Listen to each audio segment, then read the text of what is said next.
23-year-old Ma Jiajue was born on May 4th, 1981, in a rural and impoverished family in a remote village in Guangxi. Growing up, he had a relatively lonely childhood, as both his parents were preoccupied with farming, and at the age of 5, he assisted them in their farm work. Ma and his father also did not speak much, as they were both people of few words. He had 2 sisters and 1 older brother, but he did not have close ties with his siblings. He enjoyed action movies, kung fu novels, and his studies. Quickly, studies took up Ma's life in primary school, and he had few friends. As the first-generation child to pursue higher education, he became the pride of his family. One of his teachers recalled that he was one of their best students. When Ma attended middle school, he studied harder and became the top student in his class, winning second prize in a national physics competition. Upon entering high school, 18-year-old Ma Jiajue's academic drive slowly started to decline for what others thought was a lack of effort. It is said that he developed an insecurity caused by the poverty of his family, which led to his loneliness. When the entrance examination came around to attend university, he became riddled with anxiety of not passing, so much so that he took off from school in November of 1999. He was found by police a few days later, and after taking the exam, he successfully passed.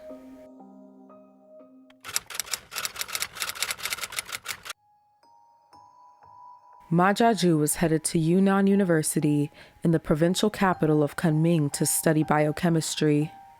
His father gave him the family's life savings of 6,000 yuan for his studies.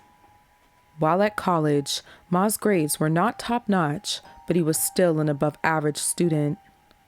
Because his family was still struggling financially, he took part-time jobs to afford his tuition and living expenses, including during winter and summer vacations. Now outside of his town where he was viewed as the scholar and pride, he was in a city and environment where he was no longer seen as special. Throughout his 4 years, he never participated in groups or school activities. He became more and more socially awkward and isolated and was known for having a temper. One classmate said, "Everyone thinks he has a psychological problem. Every time he argues with others because of something, they suspect that it was someone else and other people's fault. They have never found the cause in themselves." Another classmate described his temper if someone accidentally touched him while playing basketball, which made no one want to play with him after a while. But eventually, he did end up making a few friends. He first met Zhu while transporting to and from university, and they eventually roomed together, which started their 4-year friendship. While in class together, they met Gongbo and quickly became a trio. But soon enough, Ma's hot temper would affect their friendship. They faced conflicts at times as normal, but there was this one incident where Ma caused a fight while playing basketball, and both Xiao and Gong had to intercept and stop the fight. This situation made them keep a distance from Ma for a while. During this distant period, Ma caught the flu and didn't even bother reaching out to his 2 friends. Lin Feng, another student, saw he was down, and after Ma shared with him his current situation, he assisted him by bringing him food, medicine, and telling him about his classes. After a few days, Ma recovered and eventually told Xiao and Gong he was sick, to which they felt helpless, which gave him some relief.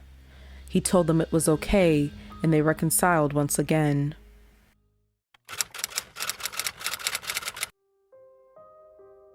One night, Ma was playing cards with Xiao, and Xiao suspected Ma was cheating, as he wasn't the most skilled at playing cards, but kept winning consecutively, and they both had a dispute. While going back and forth, Xiao said, "I didn't expect you to play fake cards, even when playing cards. You are so bad. No wonder why Gongbo didn't invite you to their birthday." This comment hurt deep for Ma because it was true, so it infuriated him even more. He left and slammed the door angrily. Upon hearing Xiao's comment, Gong told him he said way too much. Perhaps this time, there was no going back.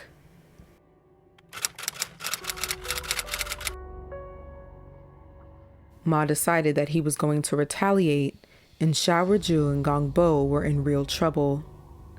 He could not shake the anger from Xiao falsely accusing him of cheating in their game and the dig about Gong's birthday. He entered a spiral, feeling emotions of anger, betrayal, and homicidal thoughts. From then, the plot for revenge began. When choosing a murder weapon, he was very selective. He researched a weapon with the least amount of bleeding, which led him to purchase a stone hammer. He also bought black plastic bags and tapes for the bodies and fake ID cards for his plans of escape. He knew the boys would work during the holiday that was coming up, and most students would leave campus, so he meticulously waited. On the day of his plan, he quickly realized somebody was in the way of executing his plan. Tang Shuli. Ma and Tang never argued, and actually seemed to be good friends according to others, but he temporarily stayed in the dorm Ma shared with Xiao, unbeknownst to Ma, so Tang quickly became his biggest obstacle.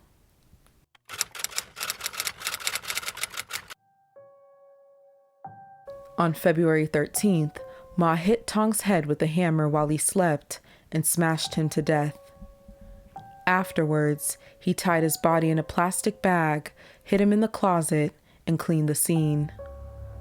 The following day on the 14th, Xiao returned to the dorm. While he washed his feet, Ma crept up behind him with the hammer and killed him in a similar fashion. The next afternoon on the 15th, while cleaning up Xiao's blood, a student named Yang Kahua approached the dorm to find someone to play cards with, but stumbled on evidence of murder instead. Already having killed 2 people and knowing Yang was a liability, Ma took his life in the same method. That same night, he asked Gongbo to come and play cards in his dorm, and upon arriving, he was brutally beaten. However, after cleaning the scene, he bumped into someone he did not want to see, Lin Feng. His friend Lin asked him why he hadn't returned home for the holiday, and Ma did not know what to say or do. He pretended to feel uncomfortable and asked Lin if he would get him medicine. Lin immediately left to go get him medicine, and Ma was relieved to see him leave. Knowing he had little time, Ma hid all 4 of them in his cupboard one by one. He tied their heads with plastic bags to prevent blood from flowing out, and then wrapped the closet with tape and newspaper before locking it with a lock. Their causes of death were blunt force trauma. Ma was now on his road to escape.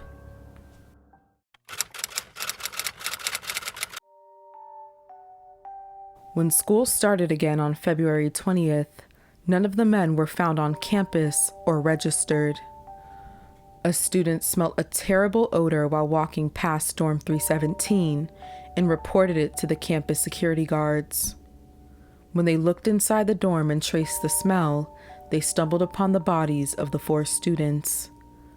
Ma Jiajue quickly became a prime suspect as he was friends with all 4, roommates with 1, and was missing. Days prior, they noticed somebody emptied out the bank account of one of the victims, and that person reportedly looked a lot like Ma Jiajue. The government moved quickly with creating wanted posters with Ma's college ID photo and plastered it all over Yunnan. Soon enough, everyone knew Ma's face.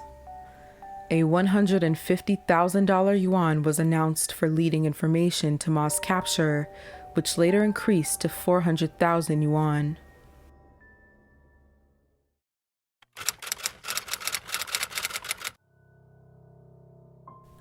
After 21 days of being on the run, Ma was captured in South China's island province of Hainan after a tip from a local resident and escorted back to Yunnan 2 days later.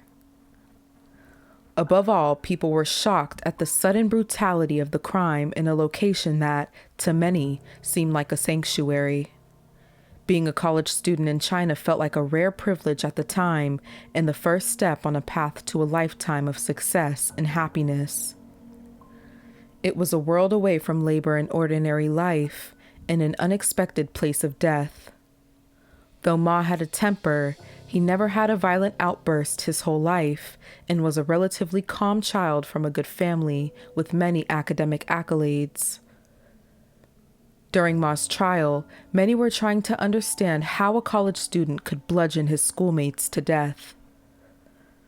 According to psychological experts, his introverted character and long-time depression may have contributed to him carrying out the murders. Another psychology counselor said Ma's growing up years demonstrated that he has long been suffering from isolation. Ma told police that his motive was that Xiao falsely accused him of cheating in a card game, but also his hurtful words. Ma Jiajue said, "I'm very good with Xiao Riju, but Xiao also said that I'm a bad person. We have lived together for so many years, and I regard Xiao as a friend, and there are not many sincere friends. I can't think of them like this, talking about me." On April 24th, Kunming Intermediate People's Court sentenced Ma Jiajue to death. On June 17th, just 4 months after the murders, Ma Jiajue was executed.